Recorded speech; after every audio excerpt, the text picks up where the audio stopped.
dimensional rift spat Peter out onto a rooftop in downtown Manhattan. Wrong Manhattan. The skyline was close, but not quite right. Buildings in slightly different positions, billboards advertising brands he'd never heard of. Another Spider-Man was already there, crouched on the water tower, watching him. "Dimensional thing?" the other Spider-Man called down. "Yeah," Peter said, sitting up. "Happens more than I'd like." "Tell me about it." The other Spider-Man dropped down beside him, pulling his mask up to his brow. He was older than Peter by maybe 5 years. "You good?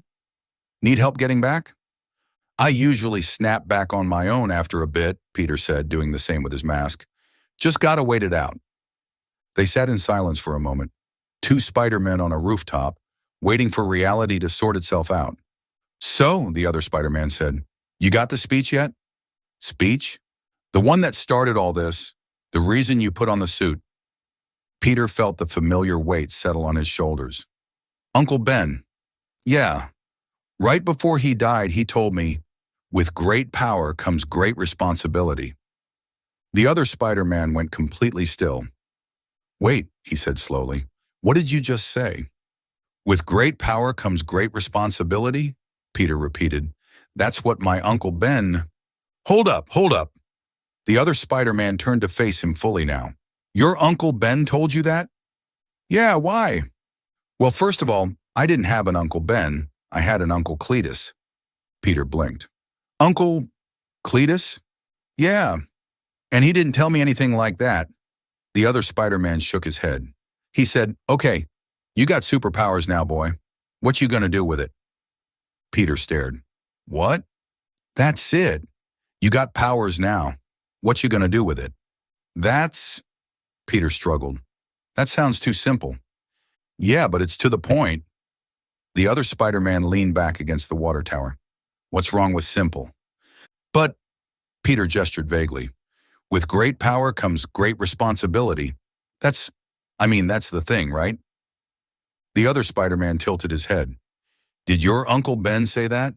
Those exact words?" "Yeah." "Man." The other Spider-Man let out a long breath. "The problem with that is, it sounds good, real good, like something you'd put on a poster. But if you really listen to what he's saying..." "What do you mean?" "He's saying, you got power now, so you owe people. You got this gift, so now you gotta help them. It's not a choice anymore. It's an obligation." The other Spider-Man looked at him. "By the way, my name's Paul. Paul Parker." "Peter," Peter said automatically. "Peter Parker." "Figures." Paul smiled slightly.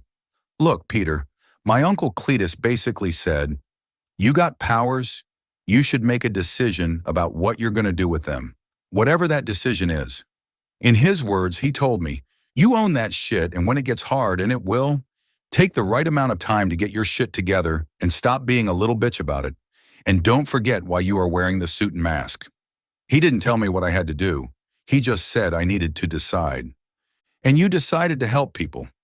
"Yeah, I chose that. I help those who need it, and those who don't deserve it. I didn't, but it was my choice." The older Spider-Man looked at him seriously. "But your Uncle Ben? That sounds real good and godly and something. But I'ma be real with you, man. That's some manipulative shit." "What?" "Think about it. He basically put chains on you. He's saying, since you got this power, now you got to help them. Not you could or you should consider it. You got to. That's not freedom, man. That's obligation. That's..." "Slavery," Peter said quietly. "There it is." Paul pointed at him. "You got it." Peter sat with that for a long moment. The city hummed below them, sirens in the distance, normal New York sounds. "I never thought of it that way," Peter finally said. "Well, man," Paul said, standing up and stretching, "maybe you need to think about it." Peter opened his mouth to respond. The rift opened behind him, reality pulling him back like a rubber band snapping into place. "Wait!" Peter called out. "Good luck, Peter!"